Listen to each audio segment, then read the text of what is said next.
Welcome সবাইকে আমার next ব্লগে তোমাদের সবাইকে স্বাগত জানাই। তোমরা যারা আমাদের প্রফেশনে আছো তারা তো অবশ্যই খুব ভালো করে জানো যে আমাদের ডিউটিতে আসার সাথে সাথে হাজারো কাজ পড়ে যায়। তো ডিউটির সব কাজগুলো শেষ করে মোটামুটি ইঞ্জেকশান এগুলো সব রেডি করে নিচ্ছিলাম, দিয়ে ভাবলাম একটু খাতাপত্রের কাজগুলো করে নেব। তাই ইঞ্জেকশানগুলো রেডি করে আর ওগুলো সব ঠিকঠাক করে রাখছিলাম। তারপর ফাইলগুলো রেডি করে রাখলাম, কারণ একটা পেশেন্ট কাল বাইরে যাওয়ার আছে। দিয়ে ইঞ্জেকশান মেডিসিন এগুলো সব গুছিয়ে গুছিয়ে রাখছিলাম আর দেখলাম যে সমস্ত কিছু ঠিকঠাক করে আছে কি না। তারপর নাইটে আর ভিডিও করা হয়নি। তারপর একদম সব কাজ শেষ করে সকাল 6:30 বেজে গেছে প্রায়। আমাকে আবার ইঞ্জেকশান দেওয়ার জন্য রেডি হয়ে যেতে হবে, কারণ তাড়াতাড়ি ইঞ্জেকশানগুলো দিয়ে আমাকে আবার সব সকালের মর্নিং মেডিসিনগুলো পেশেন্টকে দিতে হবে। তাই চলো তাড়াতাড়ি ইঞ্জেকশান। সকালে আমরা সাধারণত পেশেন্টকে ইঞ্জেকশান এসএম দিই। সেই ইঞ্জেকশান এসএমটা কি তোমরা কি ঠিক জানো? তারপর হ্যান্ড ওভার দিয়ে বাড়ি যাওয়ার সময় হয়ে গেছিলো। এটা নিশ্চয়ই সবাই চেনো, এটা হচ্ছে কোলাঘাটের ব্রিজটা। এই রূপনারায়ণ নদীটাই কিন্তু আমাদের বাড়ির সামনে থেকে বয়ে গেছে। ইঞ্জেকশন এসএমের ফুল ফর্মটা যদি কেউ জানো তাহলে আমাকে কমেন্টে জানাবে, তারপরে আমি তোমাদেরকে ইঞ্জেকশন এসএমটা কেন দেওয়া হয় সেটা বলবো। বাড়ি আস্তে আস্তে তারপর আর ভিডিও করা হয়নি। তারপর বাড়ি ফিরে দেখলাম যে বাড়িতে চিকেন আছে, তাই ভাবলাম যে আমি আজকে চিকেনটা রান্না করি। আমি তো বিগিনার, তাই বিগিনাররা যদি আমার থেকে চিকেন রান্না শিখতে চাও তাহলে এই রেসিপিটা দেখতে পারো।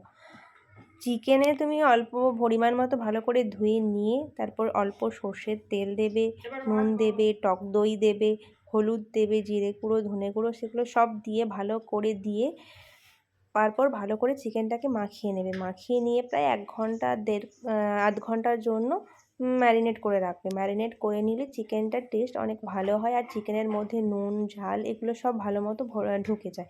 তো চিকেনটা খেতে অনেক ভালো খেতে লাগে। মায়ের কাছে শুনেছিলাম টমেটোকে ভালো করে পুড়িয়ে নিলে চিকেনের টেস্টটা নাকি খুব ভালো হয়। তাই আজ ওটাই করলাম, মায়ের বলা রেসিপিটাই ট্রাই করলাম। টমেটোটা প্রায় অলমোস্ট হয়ে গেছে। তারপর ভাবলাম মশলাগুলো একটু কেটে নিই, যেমন পেঁয়াজ, আদা, রসুন এগুলো সব কেটে নিয়েছিলাম। তাই পেঁয়াজ, আদা, রসুন, টমেটো, কাঁচা লঙ্কা এগুলো সব করা হয়ে গেছিলো। তাই মা বললো যে আমাকে দিয়ে আমি একটু মশলাগুলো করে দিচ্ছি।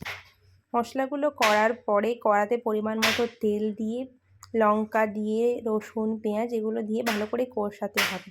প্রায় পেঁয়াজটা লাল লাল হওয়া অবধি কষিয়ে নেবে। এই দেখো পেঁয়াজটা হালকা লাল লাল হয়ে এসেছে।